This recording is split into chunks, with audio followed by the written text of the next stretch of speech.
Et les frères qui sont en ligne, nous les saluons aussi au nom de notre Seigneur Jésus-Christ. Amen. Nous parlions sur les 70 semaines de Daniel et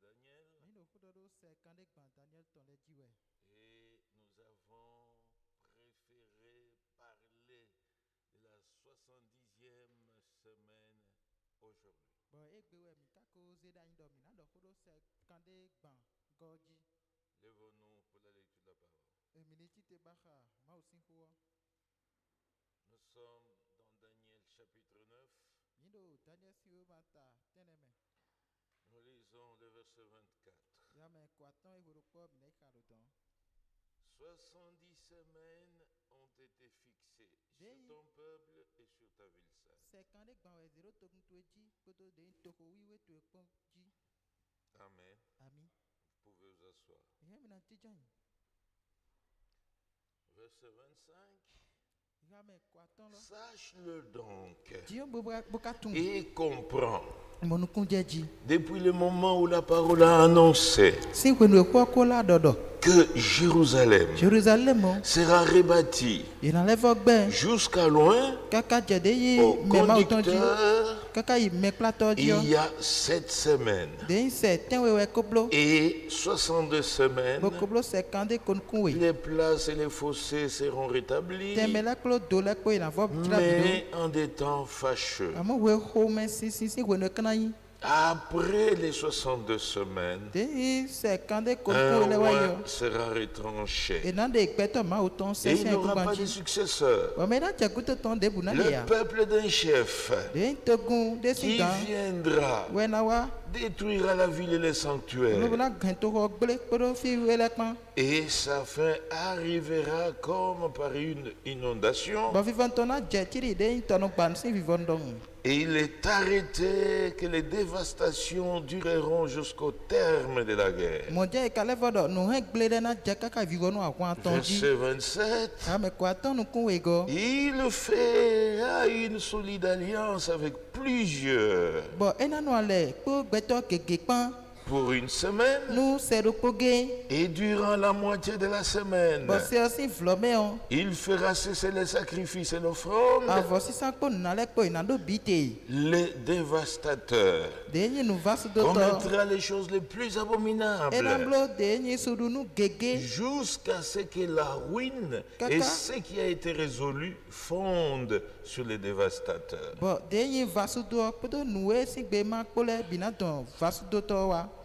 Je prie. Merveilleux Père Céleste, nous te disons infiniment merci parce que c'est toi qui nous as accordé cette journée. Et depuis le matin jusqu'à 7 heures, c'est toi qui nous as gardés. Et tu as conduit nos pas jusque dans ta maison. Nous voulons écouter ta parole. C'est pourquoi, oh Dieu, nous invitons aussi ta présence au milieu de nous. Conduis-nous par ton esprit. Assistez-moi qui vais devoir parler. Visite chaque frère, chaque soeur qui est à l'écoute. Que tout soit pour ta gloire. Dans le nom glorieux de notre Seigneur et Sauveur Jésus-Christ. Amen. La 70e semaine. Amen. Gabriel a dit à Daniel, comme quand tu as commencé à prier, la parole est sortie là-haut. Et cette parole, c'est celle que je viens t'annoncer. Quelle était la parole? 70 semaines ont été établies pour le peuple d'Israël et pour la ville de Jérusalem. 70 semaines. Et nous avons vu que les 70 semaines jusque-là n'avaient pas commencé. Bien que les 70 ans de captivité d'Israël à Babylone étaient terminés. Les années étaient passées.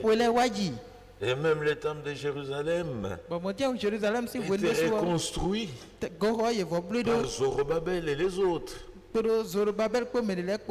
malgré ça, les 70 semaines n'avaient toujours pas commencé. Les 70 semaines commencent en 445. Effectivement, quand la parole est sortie, cette parole qui disait que Jérusalem devait être rebâtie. Et j'ai insisté pour vous dire que c'était du temps du prophète Néhémie. Et à partir de 445, il y a 7 semaines, ce qui fait 7 fois 7, 49 ans. Parce qu'un jour prophétique égale une année. Parce qu'un jour prophétique égale une année. Donc cette semaine était passée. Et 62 semaines aussi devaient passer. Et 62 semaines fois 7 jours par semaine. Ce qui nous a donné à peu près 400, je sais pas, 83. Et tous ces calculs faits, et tous ces calculs, quand on les fait, nous avons vu clairement que Jésus est mort en l'an 38. Mais conventionnellement, l'histoire reconnaît qu'il est mort en l'an 33. Le 5 années perdues, c'était suite au problème de calendrier. Mais effectivement, à la fin des 62 semaines, Christ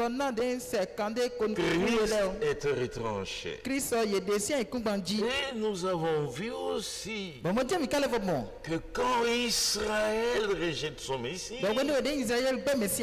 le salut est devenu accessible aux gens des nations. Et là, Paul l'explique clairement dans Romains chapitre 11. Aujourd'hui, que les nations aussi, rejettent Christ, bientôt le salut va retourner à Israël. L'Église prend fin avec l'enlèvement de l'épouse. Ça veut dire que nous allons dans l'enlèvement. C'est alors que la 70e semaine de Daniel commence. Une semaine qui équivaut à 7 années. Amen. Il reste 7 ans pour Israël. Et c'est la dernière semaine qui est la semaine décisive pour Israël. C'est encore une prophétie. Cette semaine est subdivisée en deux. 3 ans et demi. 3 ans et demi. Amen. Il y a la première moitié de la semaine et il y a la deuxième moitié de la semaine. Amen. Et mes bien-aimés frères, Nous devons comprendre ce qui va se passer dans la dernière semaine. C'est pourquoi nous avons lu le verset 27. Et pour bien comprendre le verset 27, remontons au verset 26. Après les 62 semaines, un roi sera retranché. Et il n'aura pas de successeur. Amen. Christ est crucifié.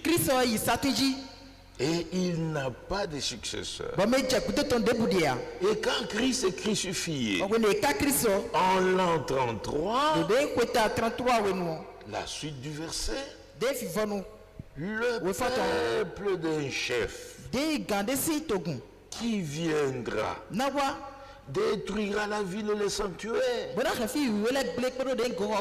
Et sa fin, la fin de Jérusalem, arrivera comme par une inondation.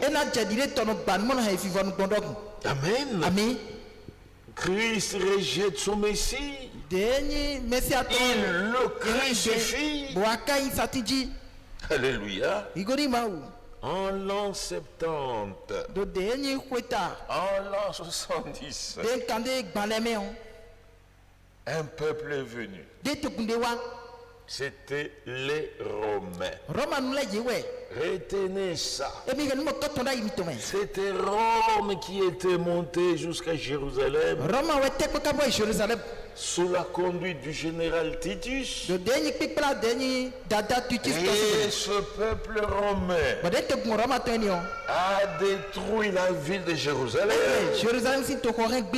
Ce peuple romain a détruit le sanctuaire.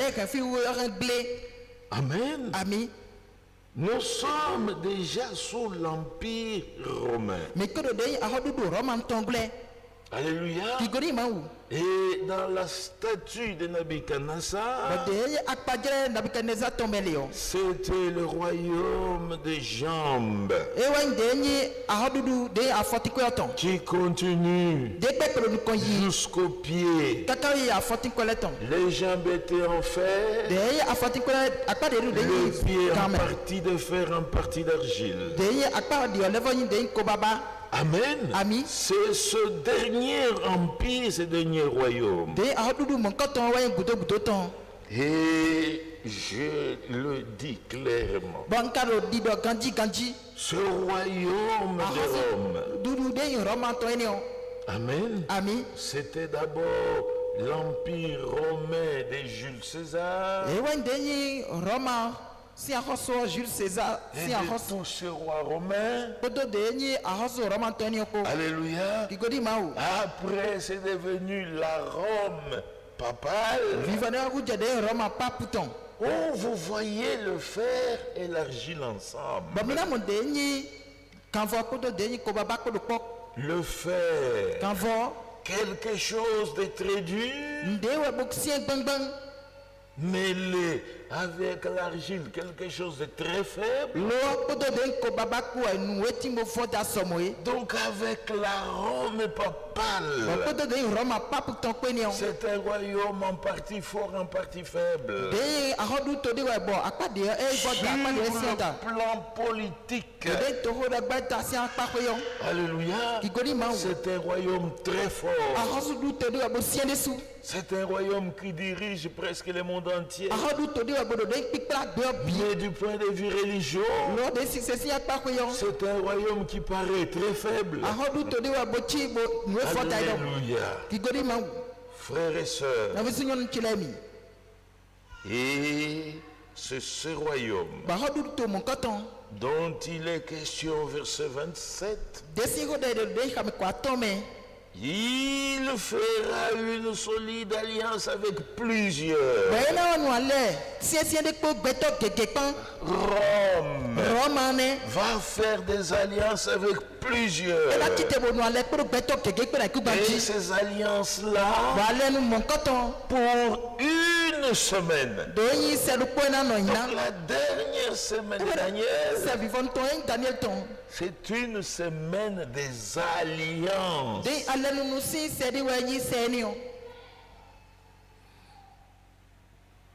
La dernière semaine de Daniel, c'est une semaine des alliances. Alléluia. Voyez comment est constitué le monde aujourd'hui. Il y a des alliances presque dans tous les domaines. On appelle ça des organisations internationales. Oui. Comme l'OTAN. C'est une alliance. Il y avait le pacte de Varsovie. Ce pacte est tombé. Mais aujourd'hui, il y a encore beaucoup de pactes. Il y a l'Union européenne. Il y a l'Union africaine. Il y a des unions partout. Donc, c'est un temps des alliances. Et c'est ça le dernier empire. Quand nous retournons un peu dans Daniel 2, avant d'aller dans l'Apocalypse, il est dit ceci, au verset 44, dans le temps de ce roi, le Dieu des cieux suscitera un royaume qui ne sera jamais détruit et qui ne passera point sous la domination de notre peuple. Amen. Amen. C'est le verset 43 que je voulais lire. Et tu as vu le fer mêlé avec de l'argile. Parce qu'ils se mêleront par des alliances humaines. Mais ils ne seront point unis l'un à l'autre. Même que le fer ne s'allie point avec l'argile. Ces derniers royaumes, c'est un royaume des alliances. Vous avez l'Union européenne, mais tous ne parlent pas le même langage. Tous ne s'accordent pas. Quand il y a eu un problème d'immigrants, chaque nation avait sa position. Ils ne sont pas unis. Ils sont dans une union. Une alliance. Alléluia. Aujourd'hui, nous avons l'Union africaine. Dans cette Union africaine, il y a l'Union des États de l'Ouest de l'Afrique. J'oublie comment on appelle ça. Amen. Vous avez l'union des pays de l'Afrique centrale. Nous avons chez nous les SADC qui réunit tous les pays de l'Afrique australe. Il y a l'union des pays de l'Est de l'Afrique qui réunit le Kenya, l'Ouganda, le Rwanda, le Burundi, le Congo et même la Tanzanie. Il y a beaucoup d'alliances, mais tous ces gens ne sont pas unis réellement. Amen. Et ce royaume, verset 42. Comme les doigts de pied étaient en partie de fer et en partie d'argile, ce royaume sera en partie fort et en partie faible. C'est ça le royaume du temps de la fin. Et retournons encore à Daniel 9, verset 27. Rome fera une solide alliance avec plusieurs une semaine. Amen. Amen. La dernière semaine de Daniel, c'est vivant vraiment une semaine des alliances. Alléluia. Rome va s'accorder avec les Juifs. Rome va s'accorder avec les Arabes. Rome va s'accorder avec les Palestiniens. Rome s'accorde avec toutes les autres nations de la terre. Amen. Une alliance d'une semaine. Et là-dedans, faites vraiment beaucoup attention. Il y aura ce que Frère Branham a appelé l'alliance de 7 ans.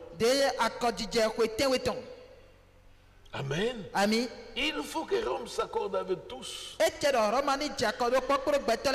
cette alliance de 7 ans, c'est sur le statut de Jérusalem. Jérusalem est disputée aujourd'hui entre les Juifs et les Arabes et même aussi les catholiques. Amen. Amen. Rome avait été même occupée par la Turquie. En ces temps-là, c'était l'Empire ottoman. Ils ont leur église là-bas. Il y a 2 ou 3 jours, je lisais sur Internet. Même la Russie réclame son église qui est à Jérusalem. Alléluia. Alors, il faut qu'on s'accorde. Il faut qu'on s'accorde. Frère Franck insiste. Il dit il y aura un traité de paix qui sera signé principalement entre les 3 religions mondiales, le christianisme, le judaïsme et l'islam. Amen. Amen. Oui, mes frères. Il faut que ça soit signé. C'était même déjà signé à Oslo. Même dans ce traité d'Oslo, c'était prévu pour 7 ans. Malheureusement, ça ne s'est pas accompli. Amen. Amen. Cette alliance de 7 ans avec plusieurs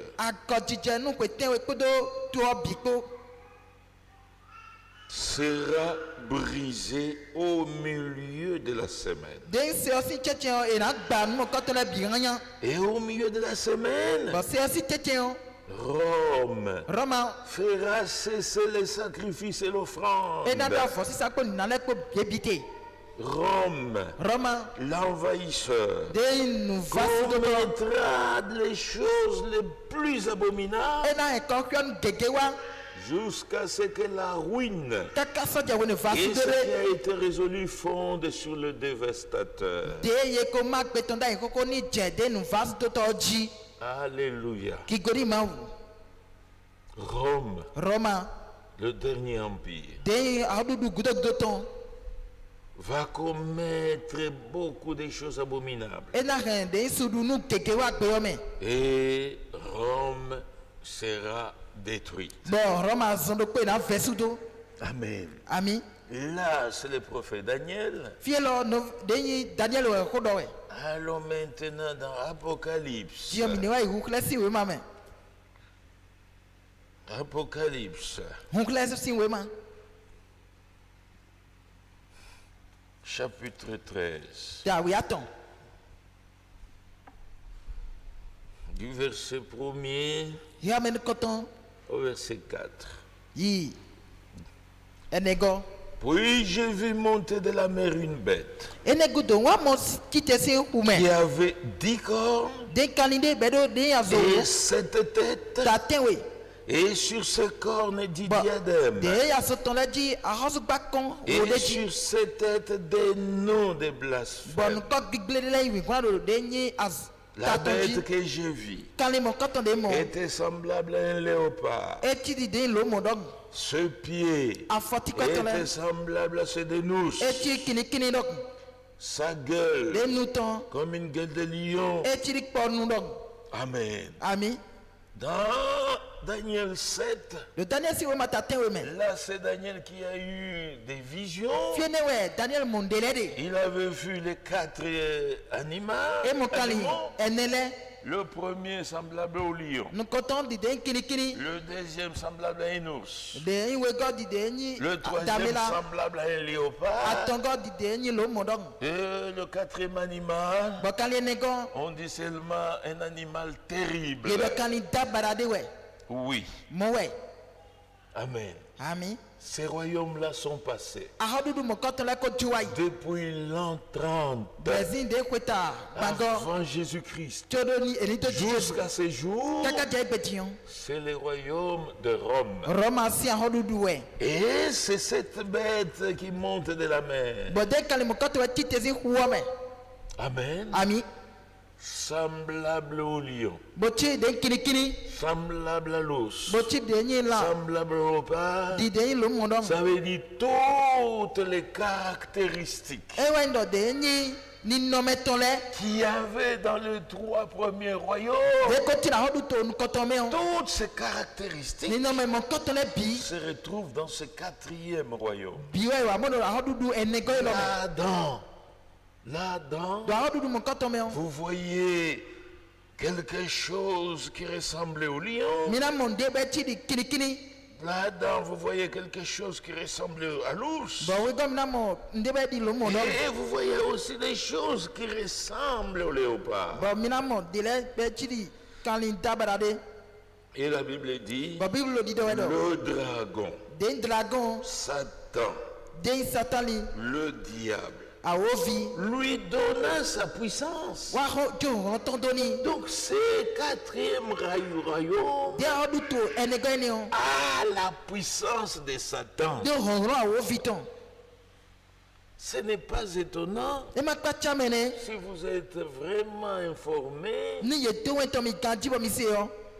L'église de Rome, c'est là qu'il y a toute cette organisation des francs-maçons. Alléluia.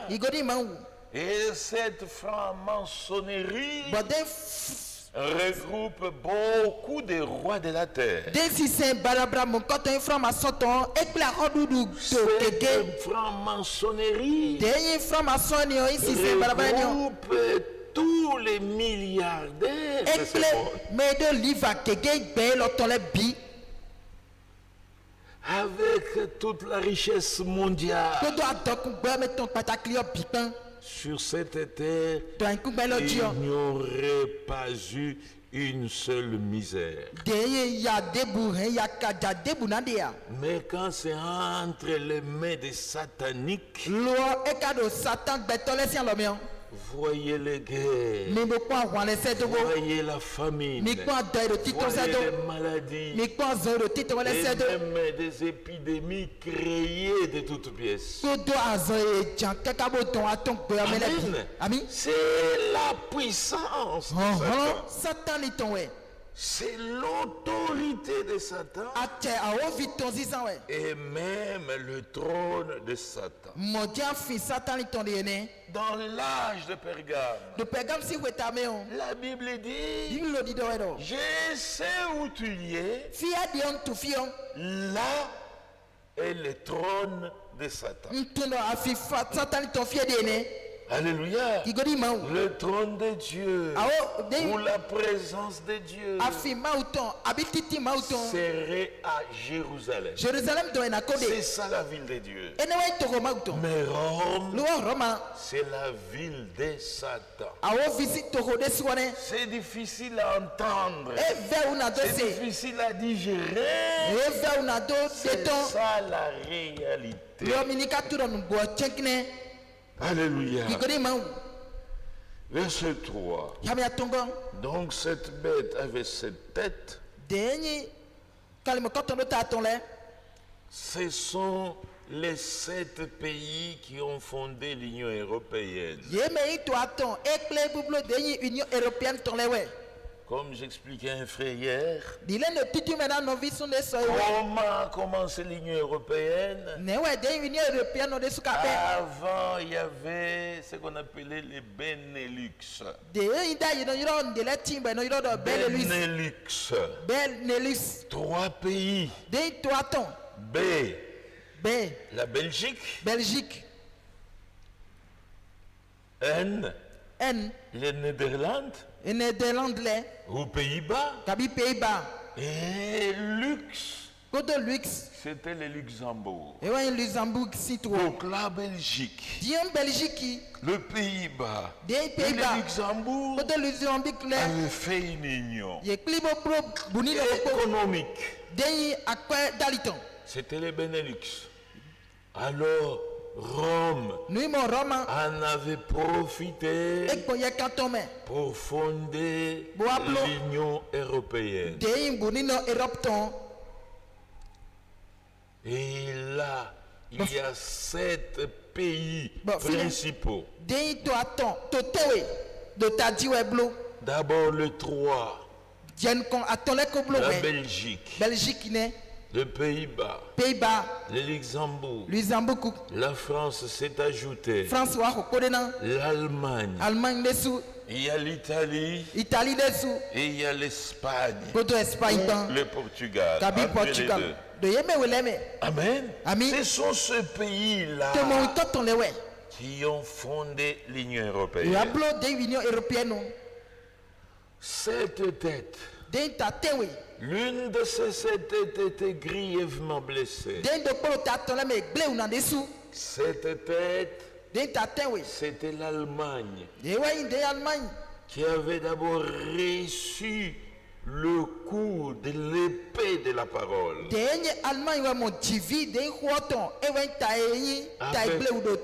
Avec Martin Luther. Alléluia. Aujourd'hui, cette plaie est complètement guérie. Parce qu'il n'y a plus de protestants. Aujourd'hui, nous sommes les seuls à protester. Tous les protestants, les pentecôtistes ou quoi, nous sommes déjà entrés dans le Conseil mondial des églises. Et là-dedans, tous se soumettent à l'autorité du pape. Donc cette blessure est complètement guérie. Amen. L'autre blessure, c'était après la Deuxième Guerre mondiale. Et là, l'Allemagne était divisée en 2. Il y avait l'Allemagne de l'Est et l'Allemagne de l'Ouest. Et le symbole de cette division, c'était le mur de Berlin. L'homme de Dieu Branham avait déjà prophétisé pour dire les jours où ce mur de Berlin va s'écrouler, l'Empire romain, comme c'était du temps de Jules César, va retrouver ses frontières. Aujourd'hui, le mur de Berlin est déjà tombé. L'Allemagne a été unifiée. L'Allemagne aujourd'hui c'est une tête en bonne santé. Et même c'est la première économie de l'Union européenne. Alléluia. Alléluia. Les frères me posaient encore la question de savoir maintenant les 10 cornes. L'Union européenne a commencé avec 7 têtes. Aujourd'hui, l'Union européenne est même à 27 ou 28 pays. Il y a des pays qui jouent un rôle principal. Il y a des pays qui sont dans l'Union. Amen. Et sur cette tête des noms de blasphème, toute la doctrine contraire à la doctrine de Christ, c'est ça des noms de blasphème. Quand vous dites que Marie est montée au ciel, vous blasphémez. Parce que la Bible est claire. Personne n'est monté au ciel. Si ce n'est celui qui est descendu du ciel, le Fils de l'homme qui est au ciel.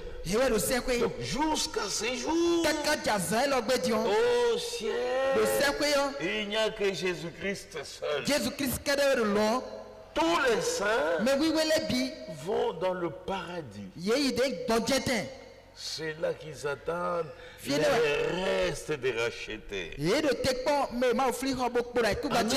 Amen. Quand vous enseignez la Sainte Trinité, vous blasphémez. Et les Juifs disent, les dieux que vous prétendez croire, c'est notre Dieu. C'est les dieux de nos pères. Mais comment vous, les gens de la nation, vous commencez à les diviser en 3? Tout ça, ce sont des blasphèmes. Quand vous baptisez les gens, au nom du Père, du Fils et du Saint-Esprit, vous blasphémez. Amen. Et quand vous voyez l'enseignement qu'il y a dans toutes ces nations européennes, c'est la Sainte Trinité. Et ils tolèrent même des pratiques contre nature. On ne peut pas concevoir qu'un premier ministre luxembourgeois se marie aussi à un homme.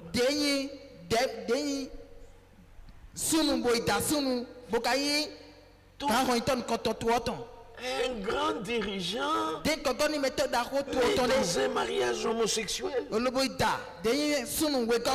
Aux États-Unis, on a élu Joe Biden. Et parmi ces ministres, il prend un ministre gay. Et ils n'ont même pas honte pour aller aux cérémonies. Il va avec son épouse, un homme. Et il le présente même. Il dit, mon épouse est là. Frère, la ministre de Santé, une femme transgenre. Alléluia. Amen. Une femme transgenre. Ça veut dire quoi? Peut-être qu'il était né homme. Il va chez le médecin, le chirurgien, on l'opère et il devient femme. Donc il est parfois à la fois homme et femme. Vous trouvez un homme, avec le sexe mâle, avec des mamelles. Frère, ce sont des blasphèmes. Alléluia. Vous vous opposez à Dieu. Vous ne pouvez pas être sage plus que Dieu. Alléluia. Ce sont ces blasphèmes. Et on force même les Africains. Ils emboîtent leur pas. Oui, frère. Obama, il va au Kenya, chez Uhuru Kenyatta. Il lui dit, vous les Africains, vous n'acceptez pas l'homosexualité. Il essaie de lui parler. Il essaie de lui parler. Et là, j'avais été très content pour ce président-là. Il dit à Obama, même s'ils ont l'argent, il dit, vous avez votre culture, nous avons la nôtre. On ne va pas nous faire pression parce que nous sommes pauvres. Amen. Et un autre est déjà mort. C'était Robert Mugabe. Alléluia. Président du Zimbabwe. Il disait, si vous voulez que nous acceptions l'homosexualité, que Obama vienne et devienne ma femme. Il y a quand même des hommes courageux. Il dit, ceux qui vous proposent l'homosexualité, ils ne vous aiment pas. Ils n'aiment pas les Zimbabwe parce que c'est à cause de ce péché que Dieu a brûlé Sodome et Gomorrhe. Alléluia. Frères bien-aimés, sœurs bien-aimés, ce sont des blasphèmes. Amen. La bête. Rome. Écoutez le verset 4.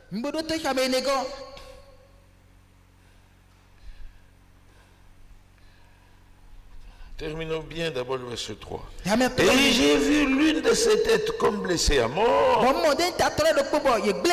Mais sa blessure mortelle fut guérie. Et toute la terre était dans l'admiration derrière la bête. Et ils adorèrent les dragons. Parce qu'il avait donné l'autorité à la bête. Ils adorèrent la bête en disant, qui est semblable à la bête et qui peut combattre contre elle. Amen. Frère, vous adorez les papes, vous adorez les diables. Le diable, c'est un esprit qui s'incarne. Nous allons y arriver. Aujourd'hui, il est faux prophète. En son commencement, il était antichrist. Et quand nous allons dans l'enlèvement, c'est là que le diable sera maintenant précipité sur la terre. Et il viendra s'incarner dans ce pape. Et quand le diable s'incarne, il sera réellement la bête. Amen. Ils adorèrent la bête. Verset 5. C'est celui que je poursuis. Et il lui fit donner une bouche qui proférait des paroles arrogantes et de blasphèmes. Il lui fit donner le pouvoir d'agir pendant 42 mois. Donc la bête aura 42 mois de pouvoir. 42 mois divisé par 12 mois, ça fait exactement 3 ans et demi. Donc, 3 ans et demi sont réservés à la bête. Pardon la page, on va encore y revenir. Allons dans Apocalypse 11.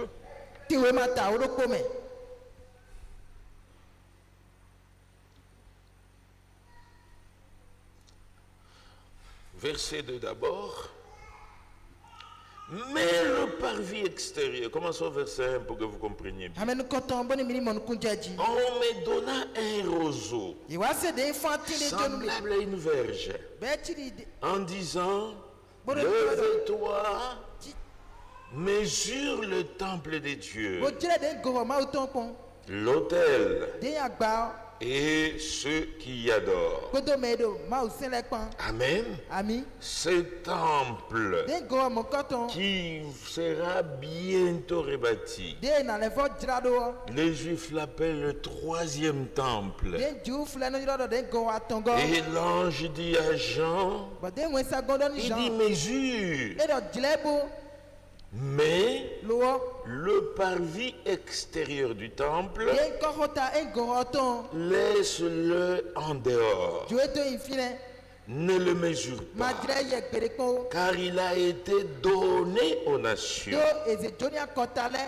Et ils fouleront au pied la ville sainte pendant 42 mois. Amen. Jérusalem sera encore foulée pendant cette période de 42 mois sous le règne de la bête. 42 mois où la ville sainte sera encore foulée. Amen. 42 mois où la bête va régner et où les gens des nations vont même encore fouler le parvis extérieur. Ils vont fouler Jérusalem. Maintenant le verset 3. Là, il est parlé maintenant de 2 prophètes. 42 mois pour la bête et 42 mois aussi pour les 2 prophètes. Ne mélangez pas le verset 2 et le verset 3. Et je donnerai à mes 2 témoins le pouvoir de prophétiser, et revêtus de sacs pendant 1260 jours.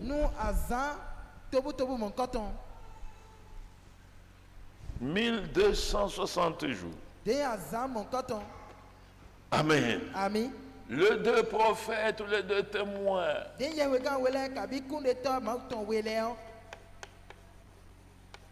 vont prophétiser pendant 1260 jours.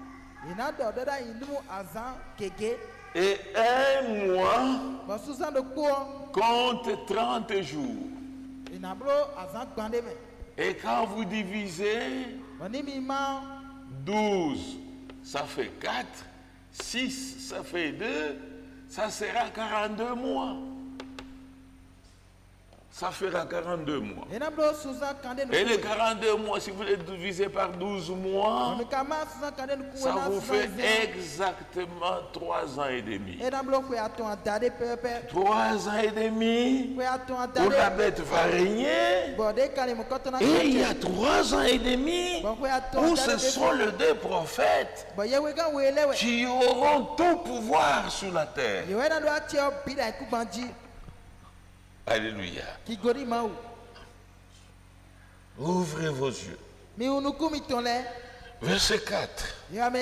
Ce sont les 2 oliviers et les 2 chandeliers qui se tiennent devant le Seigneur de la terre. Amen. Si quelqu'un veut leur faire du mal, du feu sort de leur bouche et dévore leurs ennemis.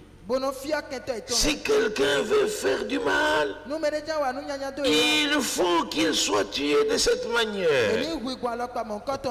Amen. Ces 2 prophètes, Élie et Moïse, auront ce pouvoir pendant 42 mois, pendant 3 ans et demi, et personne ne pourra leur faire du mal. Vous êtes là? Quelqu'un veut faire du mal, il souffle seulement le feu. Et personne ne les touchera pendant ces 1260 jours. Verset 6. Ils ont le pouvoir de fermer le ciel afin qu'il ne tombe point de pluie pendant les jours de leur prophétie. Amen.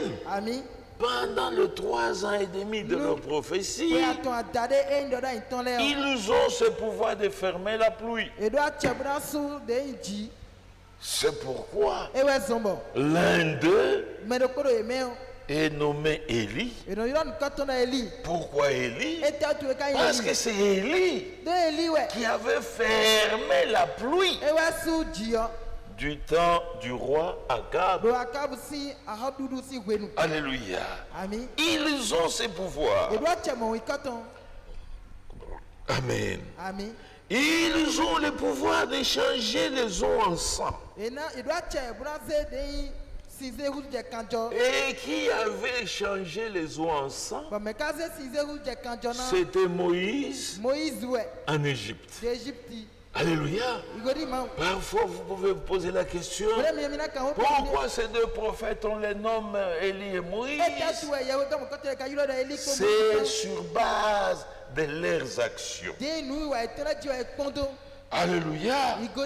Et pour anticiper encore, Dieu utilise l'esprit d'Élie 5 fois seulement dans la Bible. La première fois, c'était Élie le Tishbite lui-même. La deuxième fois, c'était Élisée, son serviteur, qui avait demandé l'esprit d'Élie en double portion. La troisième fois, c'est l'esprit qui a marché avec Jean-Baptiste.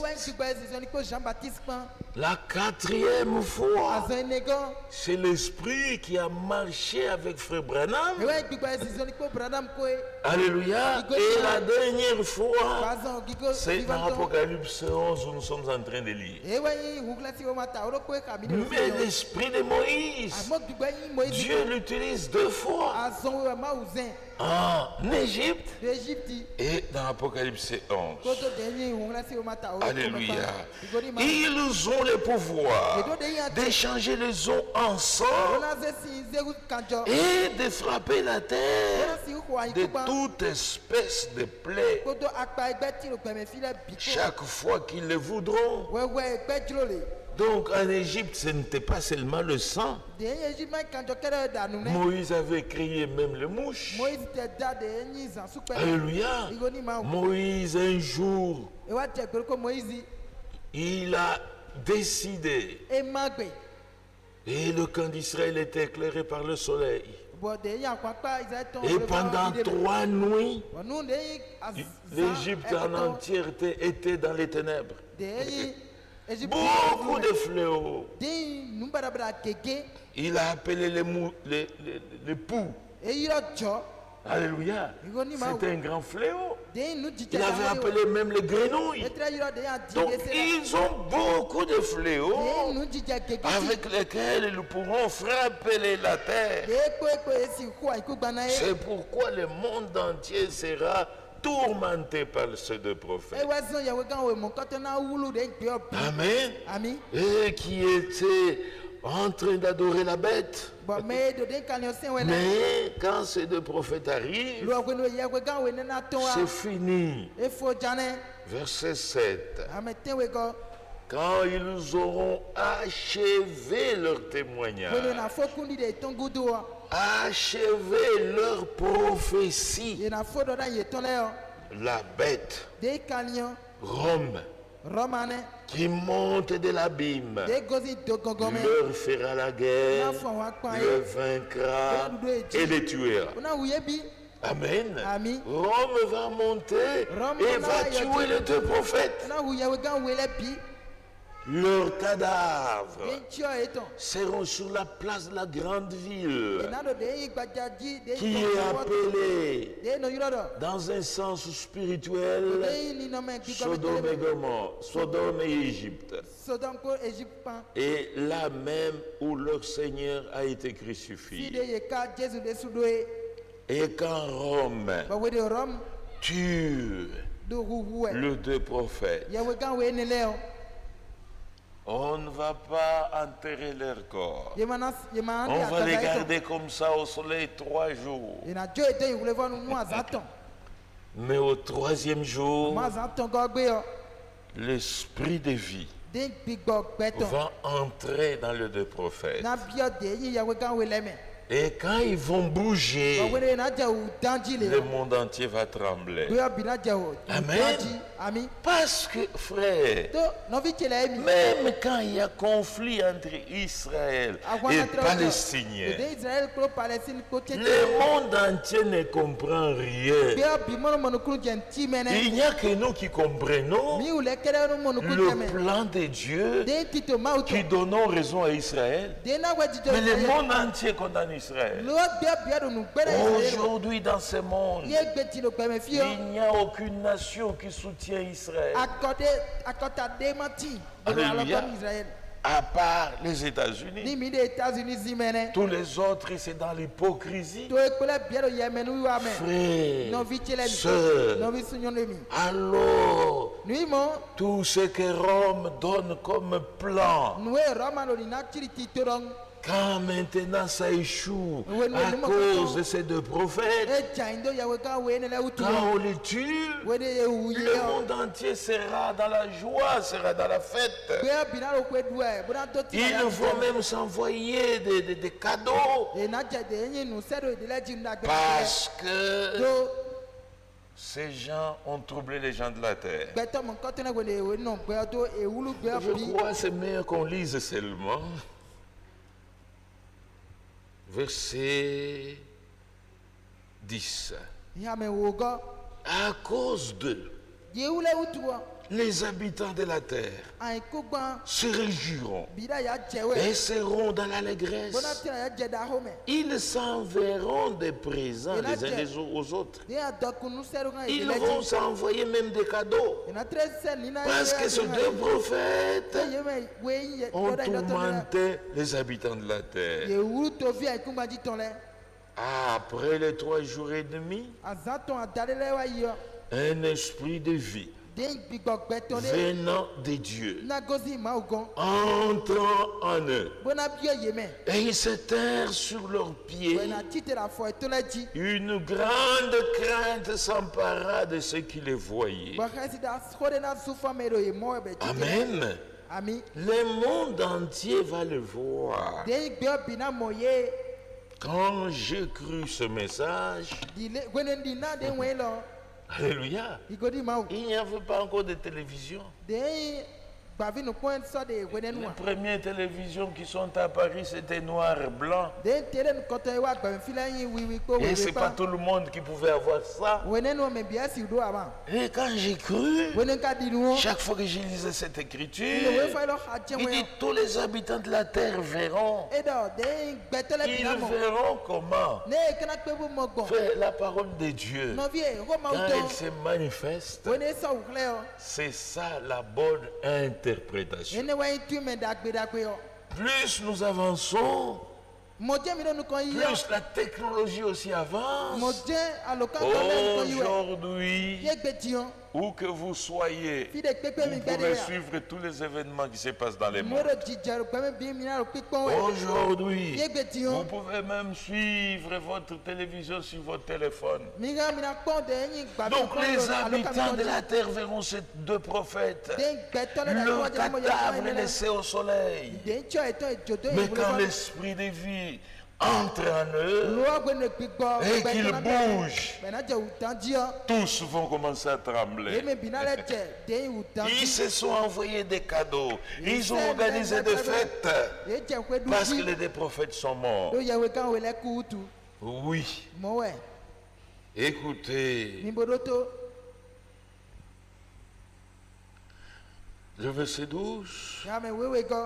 Et ils entendirent du ciel une voix qui leur disait: montez ici.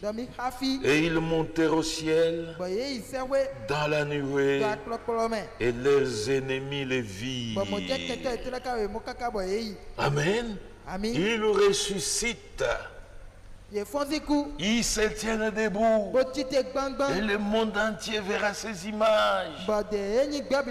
Mais les deux prophètes entendront une voix venant du ciel leur disant: montez ici. Et les deux prophètes vont monter. Une parenthèse. Ce sont les derniers à aller dans l'enlèvement. Frères, sœurs, ne doutez pas de l'enlèvement. Alléluia. Nous pouvions avoir raison si nous étions le premier à aller dans l'enlèvement. Nous ne sommes pas le premier et nous ne sommes pas le dernier. Le premier, nous le connaissons. Enoch. Le deuxième, Élie. Le troisième, notre Seigneur Jésus-Christ.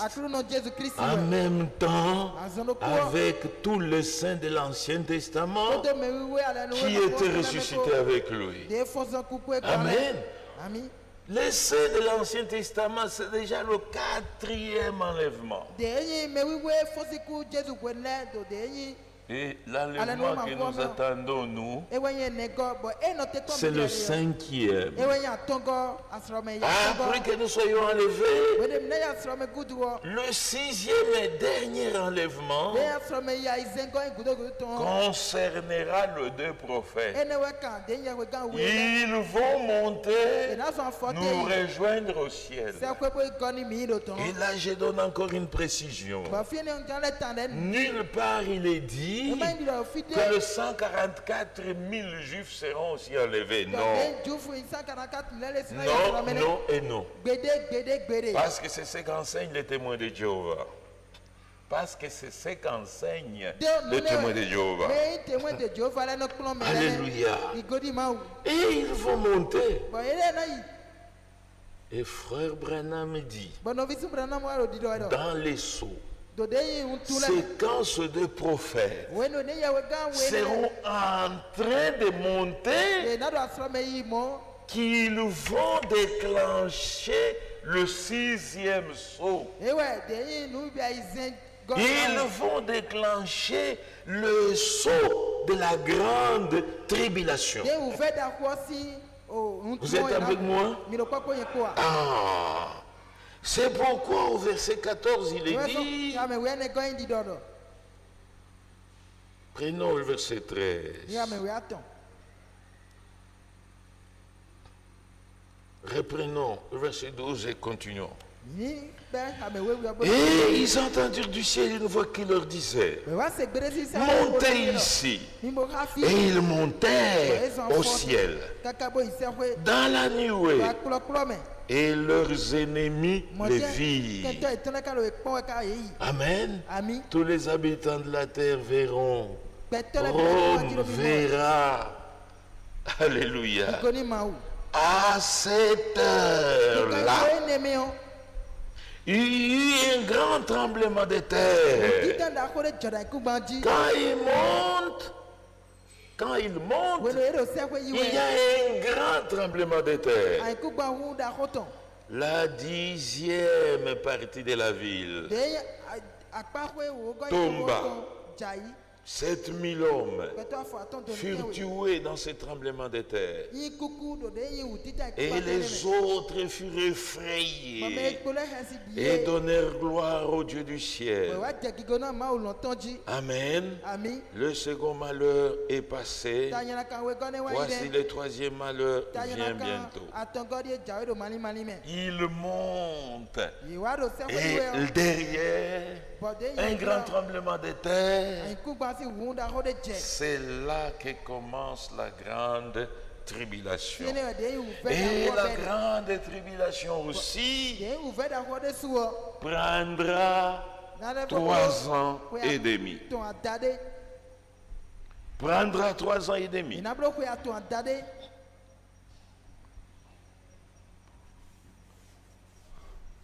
La dernière semaine de Daniel.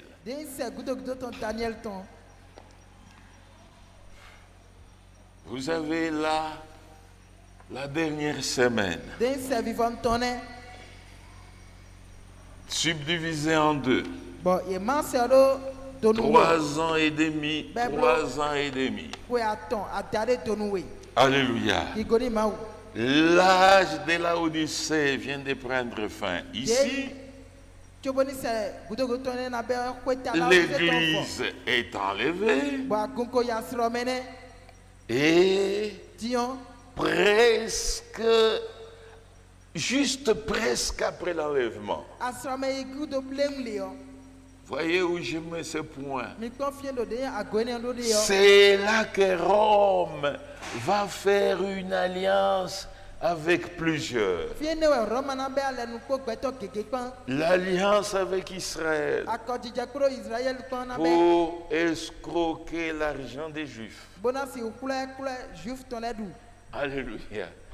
Parce que Frère Branham dit, la richesse mondiale est entre les mains des Juifs et de l'Église catholique. Amen. Avant d'imposer la marque de la bête, là où personne ne pourra acheter ni vendre, sinon vous devez avoir d'abord la marque sur la main ou sur le front. Amen. Il va s'accorder avec les Juifs et il va les rouler. Frère, vraiment, quand on voit ce qui se passe maintenant, à moins que vous soyez aveugle, oui, le dollar est en train de chuter. L'euro est en train de chuter. La monnaie chinoise est en train de monter. Aujourd'hui, la Russie a fermé les gaz à la Pologne et à la Bulgarie. Amen. Parce que la Russie exige qu'on achète son gaz et son pétrole maintenant seulement en monnaie russe. Cela a secoué le dollar Et il y a des pays comme l'Inde qui sont d'accord avec cette guerre en Ukraine parce que c'est la fin de la domination américaine. Et voyez même les Français, les Anglais, même les Allemands, ils ne sont pas tellement engagés dans cette guerre comme l'Amérique. C'est une guerre économique. Parce que si le dollar tombe, l'économie américaine tombe. Et ils doivent tout faire pour que l'Ukraine ne soit pas vaincue. C'est la guerre des monnaies maintenant. Alléluia. Et c'est Rome, à la fin de tout ça, qui va gérer la situation. Oui. Il fera cette alliance. Et quand il va escroquer l'argent qui est entre les mains des Juifs, et avec cet argent, Rome aura le contrôle de l'économie mondiale, aura la main mise sur toute l'économie mondiale. C'est là maintenant que la bête va imposer sa marque pour acheter ou pour vendre. Vous devez avoir la marque de la bête. Et d'avance, je vous le dis, cette marque, vous devez appartenir soit à l'église catholique, soit au Conseil mondial des églises, qui croient dans la Sainte Trinité et qui se font baptiser par le baptême trinitaire. Vous êtes baptisés autrement, vous ne vendez pas. Vous ne vendez pas, vous n'achetez pas. Frères, nous sommes très proches. Notre grâce, nous nous irons dans l'enlèvement. Mais ceux qui vont rester, ça va chauffer. Oui. Alléluia. L'alliance avec plusieurs. Il faut que l'Amérique soit dans cette alliance. Beaucoup de pays vont être dans cette alliance. Et je vous dis ceci, c'est dans cette alliance de 7 ans qu'on va même décider qu'Israël rebâtisse son temple sur le mont du temple. Donc un accord sera trouvé entre les Juifs et les Palestiniens, les Arabes. Où vont-ils aller construire leur mosquée? Ça sera dans cet accord de 7 ans. C'est là que je vous disais aussi, le pape actuel que nous avons, ce n'est pas n'importe qui. Depuis que la papauté avait commencé, c'est le premier jésuite à être pape. C'est le premier jésuite. Le premier à être pape. Vous me suivez? Pour être jésuite, vous devez avoir au minimum 2 ou 3 doctorats. Vous êtes docteur en anthropologie, docteur en sociologie, docteur en théologie, peut-être docteur en physique nucléaire. Donc c'est pour vous dire que ce sont des hommes extrêmement intelligents, humainement parlant. Quelqu'un qui soit capable de convaincre les Arabes, de convaincre les Juifs. Et quand cet accord est signé, Israël est prêt même aujourd'hui à reconstruire son temple. Et avec la technologie actuelle, ça sera construit dans un laps de temps. Tous les ustensiles du temple sont prêts. Même la vache rousse. Même la vache rousse. Cette vache qu'on utilisait. On brûlait la vache, on retirait la cendre. Cette cendre, on mettait dans l'eau et cette eau, on l'appelait l'eau de purification. Le sacrificateur qui sort du lieu saint, il va dans le parvis. L'enfant d'Israël qui avait péché, il amène son agneau. Alors l'agneau était sacrifié sur l'autel d'air. Et quand le souverain sacrificateur a terminé, avant d'entrer dans les lieux saints, il s'est lavé l'eau de ce bassin des reins, l'eau de purification. Cette vache rousse avait disparu des générations et des générations. Et Israël étant revenu en Palestine, cette vache est réapparue et on l'élève par le ministère du judaïsme pour vous dire que tout est prêt, même ce qui est nécessaire aux offrandes.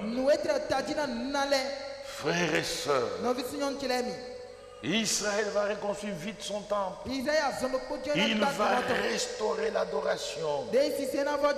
Il va restaurer les offrandes. Oui. Et je ne sais pas comment ça sera dans le traité. Les musulmans vont-ils construire là-bas ou ils vont se contenter de la Mecque et de Médina? Amen. C'est cette alliance de 7 ans. Alors, avant qu'il n'entre vraiment en application, les 2 prophètes apparaissent. Amen. Et eux ne vont pas se soumettre à cette alliance. Ils ont leur ministère. Dieu leur donne la puissance. Ils frappent qui ils veulent. Ils frappent des fléaux sur la terre.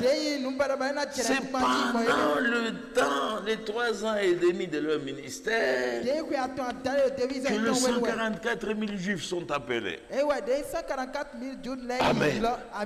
Donc Israël, avec les 2 prophètes, personne ne pourra toucher encore Israël. À la fin, ils vont amener les 2 prophètes, vont amener les 144 000 à la montagne de Sion. Et Christ nous laisse à la table des noces et descend dans Apocalypse 14. Et là, il descend en tant qu'agneau. Il vient se révéler aux Juifs. Amen.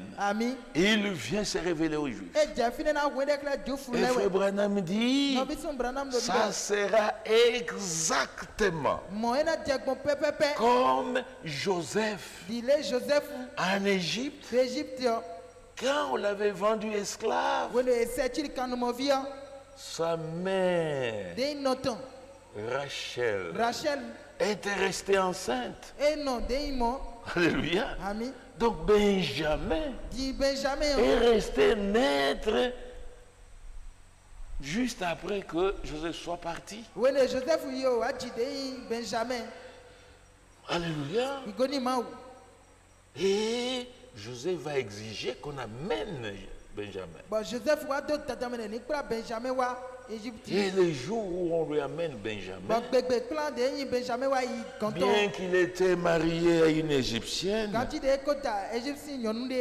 il a fait sortir tous les serviteurs.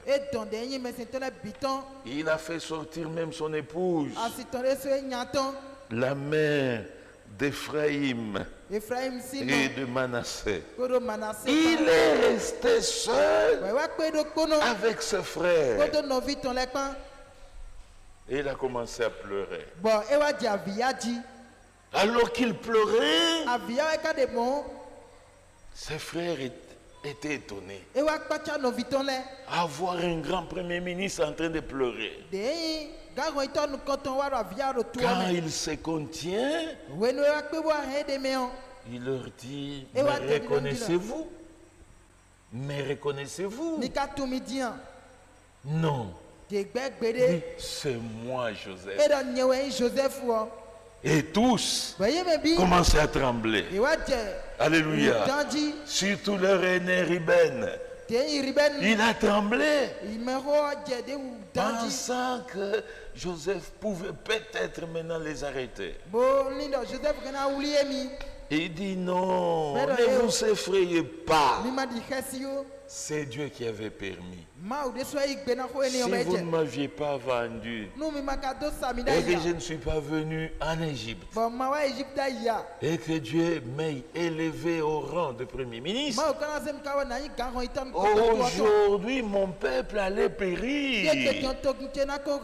C'est pour dire à chacun de nous, tout ce que Dieu fait, c'est pour notre bien.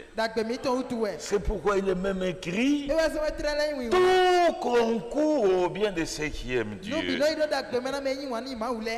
Et quand un enfant de Dieu comprend ça, il ne peut pas toujours tout le temps en train de se plaindre, non.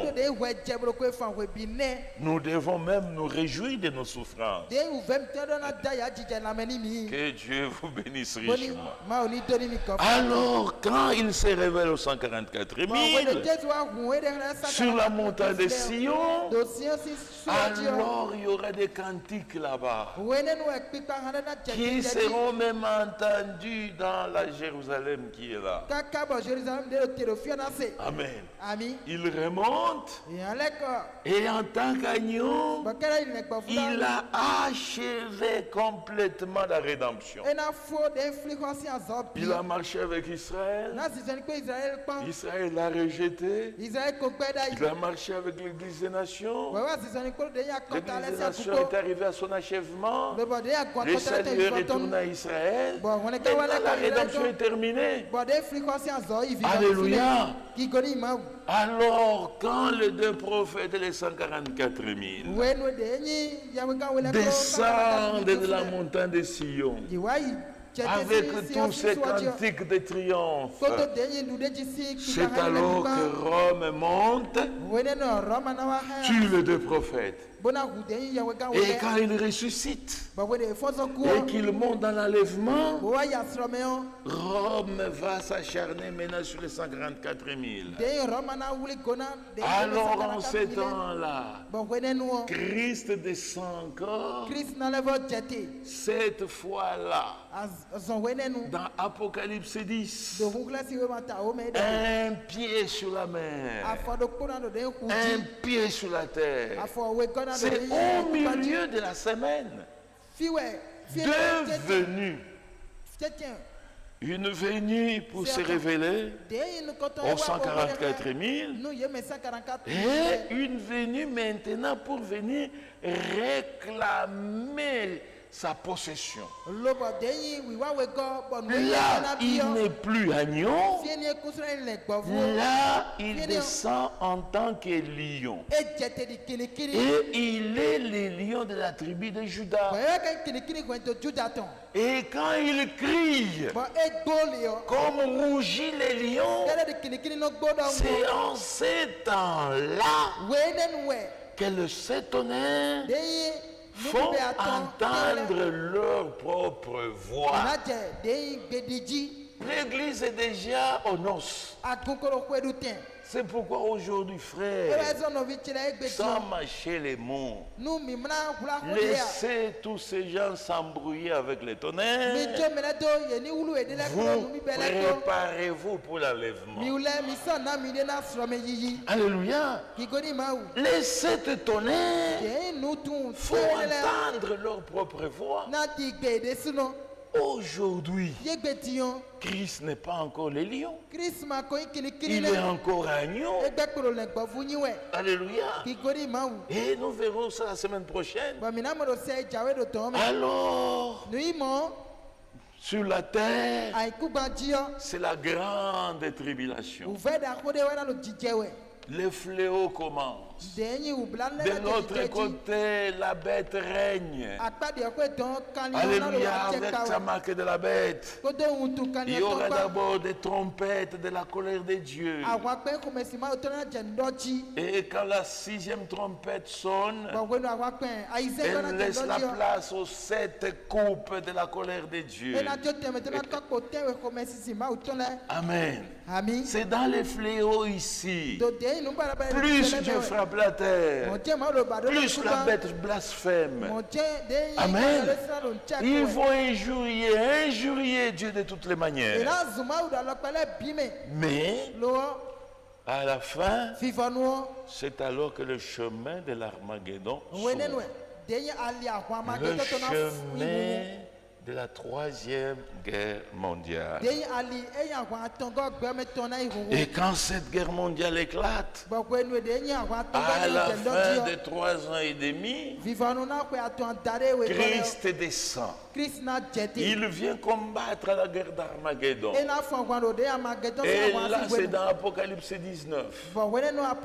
Et quand il remporte la victoire à l'Armageddon, il remonte. Il redescend encore. Je crois Apocalypse. Alléluia. Non, Zacharie 12, 13 et 14. Là, il descend sur le mont des Oliviers. Et tout Israël va être sauvé. Et quand il remonte, c'est alors qu'il va descendre avec son épouse dans la Nouvelle Jérusalem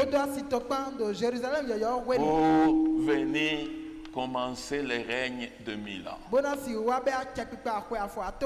C'est ça la dernière semaine. Il n'y a pas tellement d'événements qui doivent compliquer les gens. Mais quand on ne comprend pas et qu'on ne maîtrise pas le plan de Dieu, là on lit même très mal les citations de Frère Branham. Et vous voyez les gens avec beaucoup de chaleur, beaucoup d'enthousiasme. Branham a dit, Branham a dit, Branham. Et quand vous dites ce que vous dites là, ramenons ça aux Saintes Écritures, là ils sont incapables. Amen. Et beaucoup de tonnéristes, ils ont déjà abandonné la Bible. Même quand ils lisent un verset, c'est juste une formalité, une couverture. Mais de bout en bout, ils racontent des histoires. Mais si vous m'avez bien suivi, gardez bien ces chemins qui vous a été donné. Que Dieu vous bénisse ce soir.